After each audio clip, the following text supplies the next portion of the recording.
Bing Crosby. And I'm Bob Hope. Welcome to Coming Up Next. You know, we really want to thank you for joining us again this week on our guided tour through the wonderful world of public access programming. You know, we received a tremendous number of calls in response to our last show.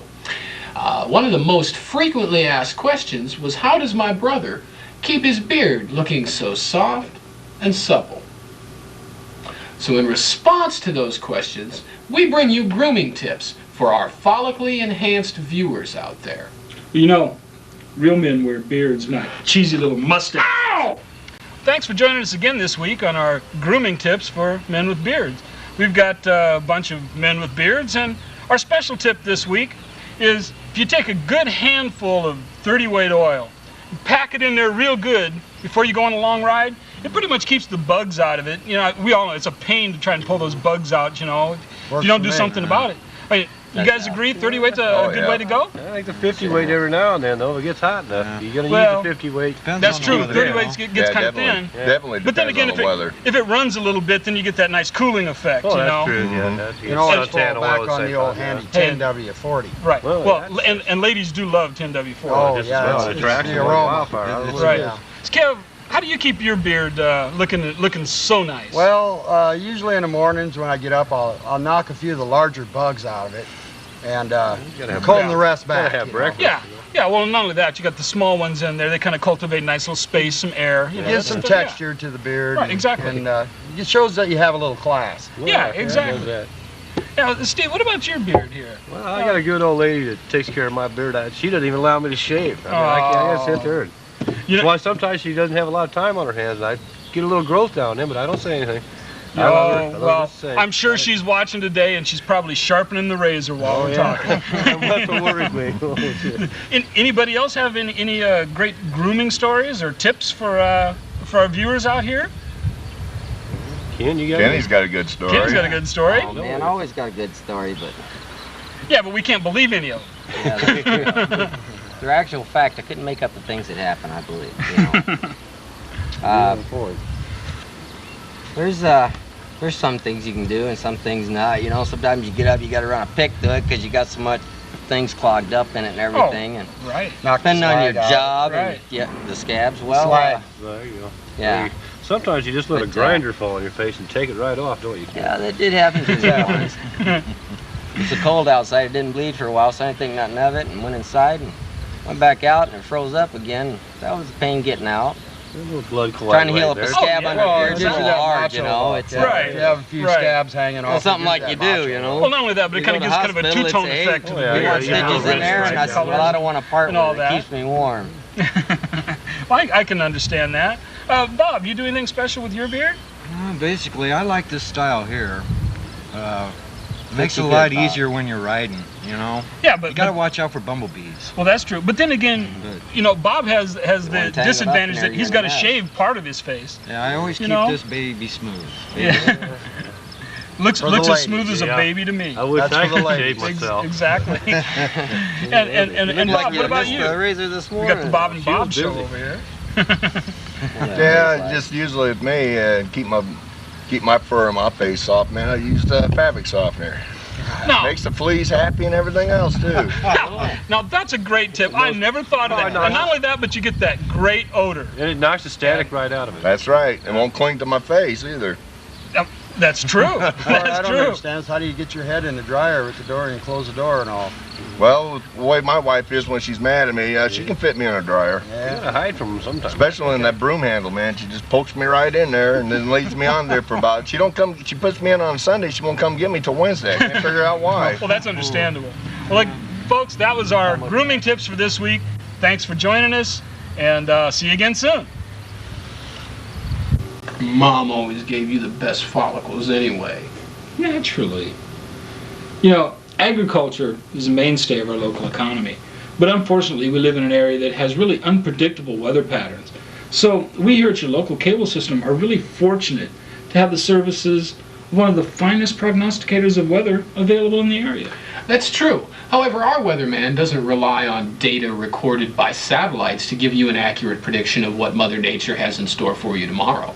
So let's go to Coming Up Next's own weatherman, Mr. May Flowers, with his own unique weather outlook. May? Thanks, gents.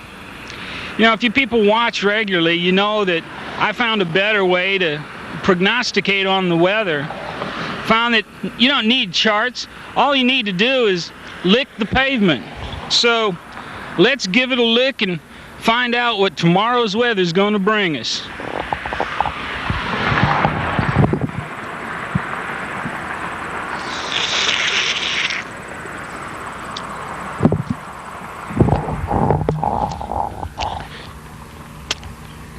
Tastes like rain. You know, it's amazing. I mean, the guy is just never wrong.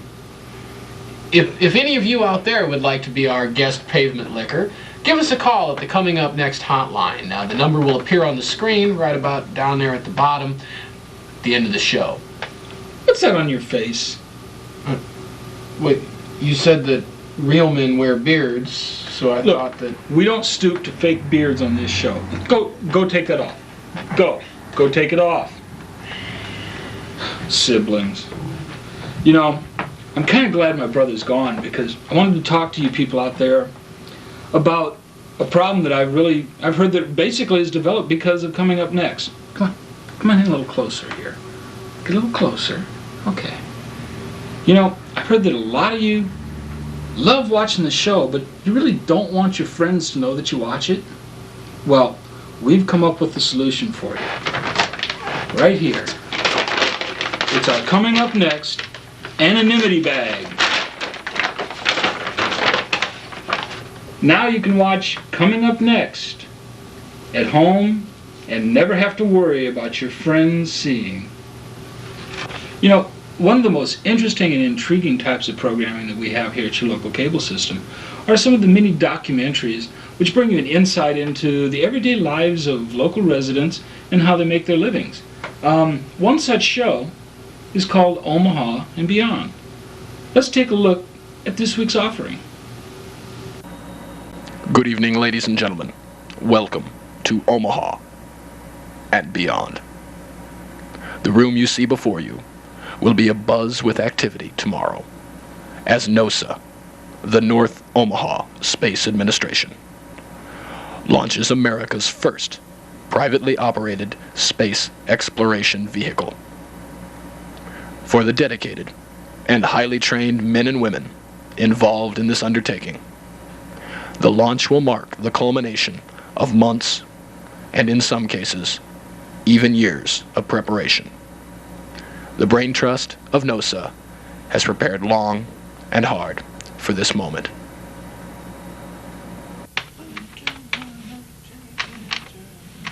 Oh, hey man, the big boss wants to get those coordinates for the launch day, man.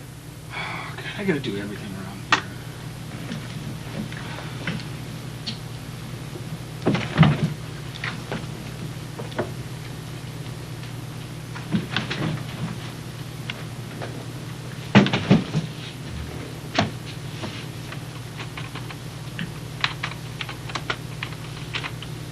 Okay, east 30 miles.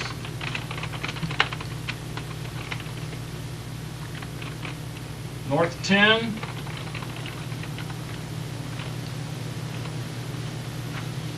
Launch site feels fine.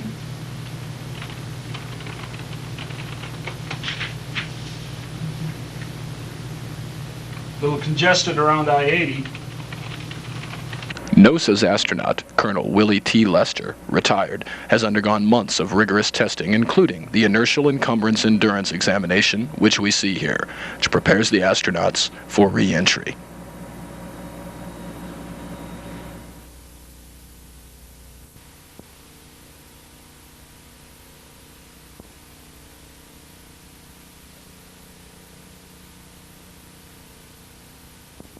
Other important tests include the agitation tolerance standard, preparing the astronaut for accidental impact. And here we see the staff preparing to simulate weightlessness for our lucky astronaut. The momentous day has arrived. We now bring you special slow-motion footage of the first NOSA launch.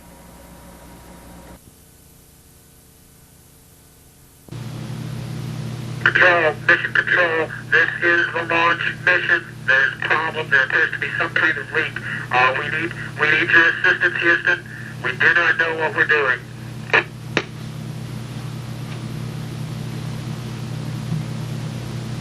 Mission Control, we need your response. Please respond. There appears to be a fire. We're not sure there's smoke. We don't know what the problem is. Mission Control.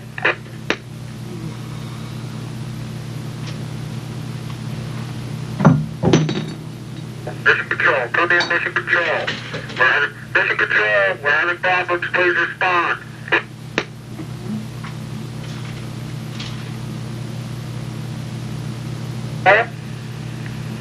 Mission Control. Hey, you want to get that radio? Nah, they know it. Well, fine. We'll take care of it ourselves then, Mission Control. During the filming of this documentary, 2 astronauts lost their lives. The wreckage of the rocket was located in Council Bluffs, which unfortunately was out of NOSA's jurisdiction and was never recovered. You know, I always wondered what it'd be like to go into space. We here at your local cable system feel a responsibility to your safety and welfare. So as a public service, we'd like to present once again Dr. Ralph Horowitz from the Papillion Institute of Safety Research, who will be giving us safety tips and reviews of currently existing products. Doctor? We interrupt this program to bring you some alternate views of Omaha, as Dr. Horowitz was hopelessly drunk at the time of this filming. Alternate view of Omaha. Omaha through the eyes of your dog.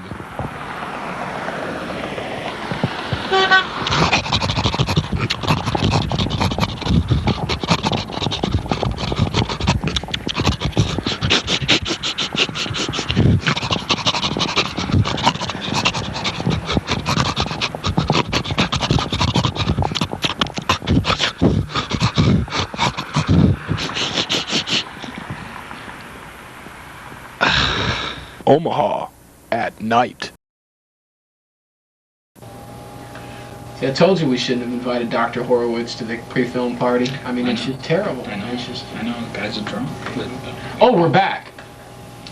You know, last week we brought you some clips from a local music program called Snot Tunes.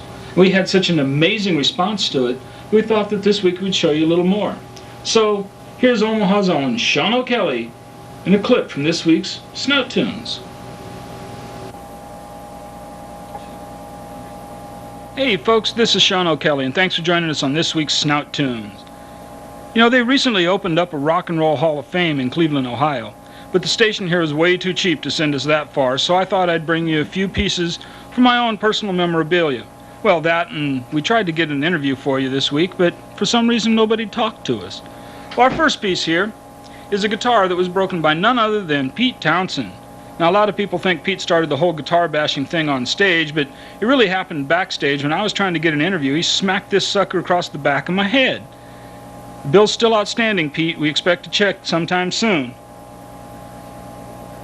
Our next piece is a beautiful acoustic guitar. Now, I picked this up at an IRS auction for $27. Used to belong to Willie Nelson. You know, Willie, pay those taxes and you'd still be making music. We're moving right along. This next piece, this is a bass that used to belong to Duff from Guns N' Roses. It's now mine. I was doing an interview with Duff and they left the bus open and, well, the bass just kind of seemed to fall into my hands. I really can't say much more about that because I understand the charges are still pending on that one. And our next piece is a beautiful Fender Stratocaster played by Omaha's own Bloody and the Whofish. Now, Bloody and I go way back. We went to high school together. But if you see him, don't tell him you've seen this guitar here, because I'm sure he thinks it's just lost in Omaha. 1, 2, 3, 4.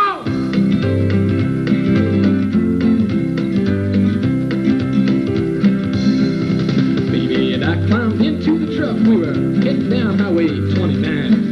Going to see the Garth Brooks show, gonna have ourselves a real good time. My girl was getting thirsty, you see it was kinda hot. So I figured I'd pull it on over at the very next convenient spot. Well, we drove on another 40 this little old shack. Plenty of parking out in the front, but everybody's parked in the back. Well, I parked the truck and got on out, wandered up to that store. But all the windows was boarded up, and there was plywood on the door. Well, we walked on into that little old hut. It was just like day and night. Took 5 minutes for my eyes to adjust, and oh Lord, what a terrible sight. Turned around and said to my girl, let's put this place in our path. Walking right out that plywood door when she hollered out, not so fast.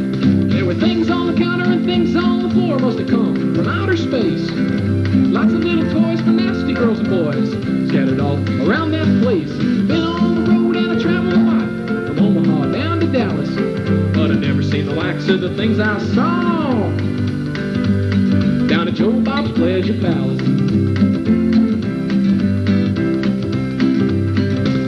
Well, I turned to her so numb with shock as she took off like a coon dog on speed. Figured I'd just wait for her, so I picked up something to read. Opened up a copy of Outdoor Woman. Oh Lord, what a shock. Good God, what's she doing with that pistol? Dropped that book like a rock. Mavis was grabbing armloads of stuff. They were shape and size. She showed no signs of stopping by the look in her glazed over eyes. I could wrestle a steer to the dusty ground. I could go out hunting with my gun in hand. Work on my car, fight in the bar, and I sure can take my lumps. Stood in the face of danger before. Well, I beat it once, come back for more. But the day was found I couldn't hold my ground to a rubber thing with bumps.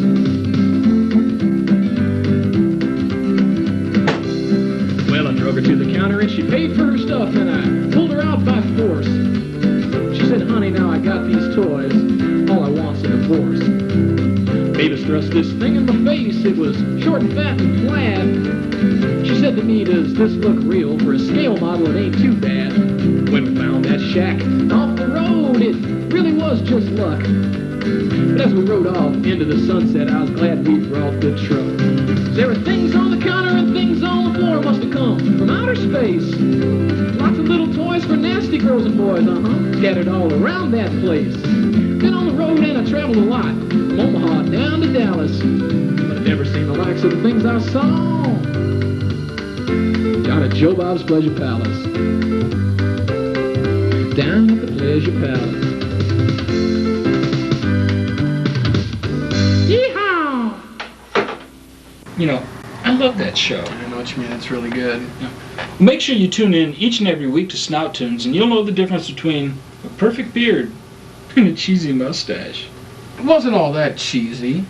Look, will you just do your line and quit sulking? Your local cable system has entered into a partnership with cable systems from around the world to bring you the finest in publicly produced programming. Tonight we bring you a clip from a show sent to us by our brothers across the pond. We got a show from Carter Lake? What? The clip is from a show that is very popular and very long-running, a science fiction drama known as Dr. Huh.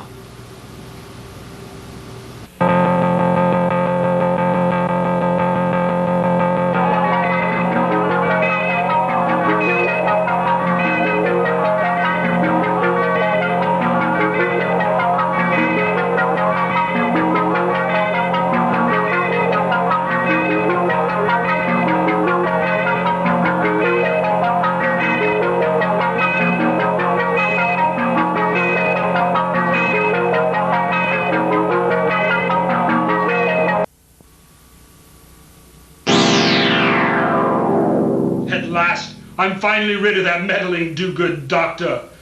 Without this Gravio Slockle, he'll spend the rest of eternity searching for his dim-witted assistant's body. Although I find it less than appealing. I'm rid of him. I'm rid of him! I'm rid of the doctor! I'm rid of the doctor! I'm rid of the doctor! I'm rid of the doctor! Doctor, do you think that we'll ever find my body? I hope so, Phoebe. God knows I certainly hope so. Doctor, I'm over here. Quite right. But I am afraid, Phoebe, that my search must be put on the shelf for a little bit. There's something that requires my attention. What is it, Doctor?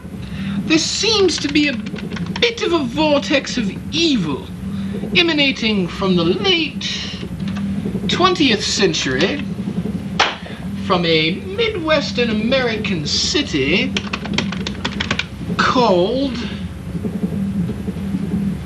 Omaha. Isn't that in Wyoming?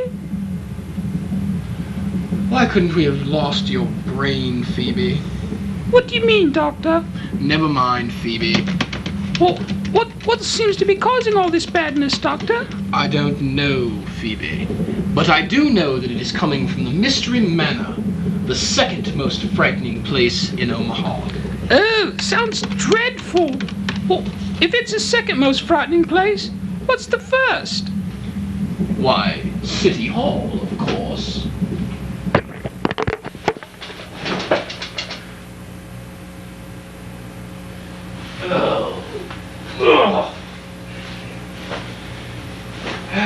Well, that was even smoother than last time.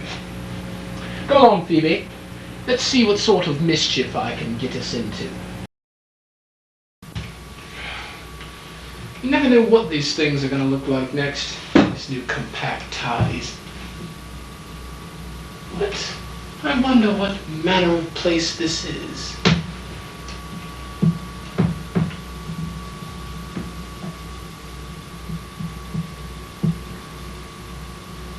Doctor, I don't want to walk in front of you anymore. Well, I suppose that's just as well, Phoebe. It is difficult to hide behind someone who's invisible anyway. Oh, I've lost a tie. Come, Phoebe. The evil feels strongest this way.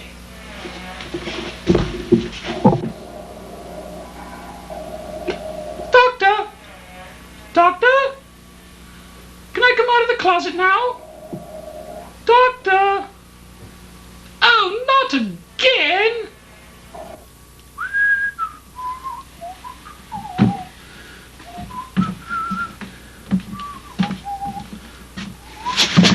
Hey, watch it, mate! Watch where you're bleeding going! Excuse me, I'm sorry, Hey! I mean, I'm just standing here, minding my own business, and this guy comes walking along, bumping into me. Oh! Alive here, eh? Thinks he's better than everyone because he's got blood pumping in his eye. And we're standing around here, working our buns off. I mean, look, mate, watch this. Watch! Ah! Pretty scary, don't you think? Well, I wouldn't know. Oh, of course you wouldn't know. Scary. I'll tell you, scary now. These days, no one's scared. They're afraid because Newt Gingrich is the head of the House. They're afraid that Ben Nelson's going to become a senator. That's real fright, I'm telling you. I mean, what's a proper monster to do? I'm sure I wouldn't know. Hey, what are you doing around here anyway? I was just, I think you better come with me. We need to go see the master. No, I don't think so.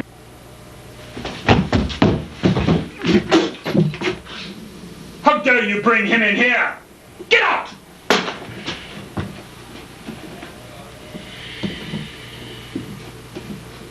What are these things around your neck? They are ties. And I am a tie lord. You're a Time Lord! God, you're stupid! I had you pegged all wrong.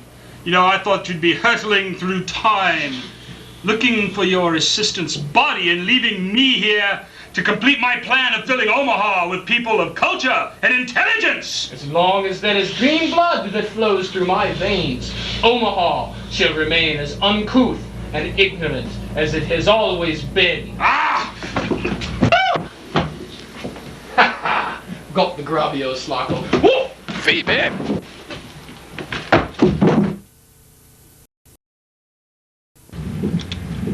Doctor, I wonder whatever became of the master. Seems we haven't seen him in years.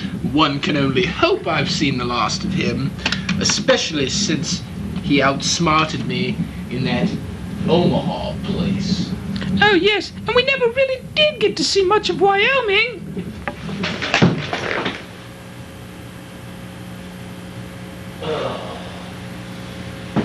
Well, we're here. Let's go see what kind of mischief I can get us into, shall we? Oh, it's wonderful to be rid of that meddling Time Lord.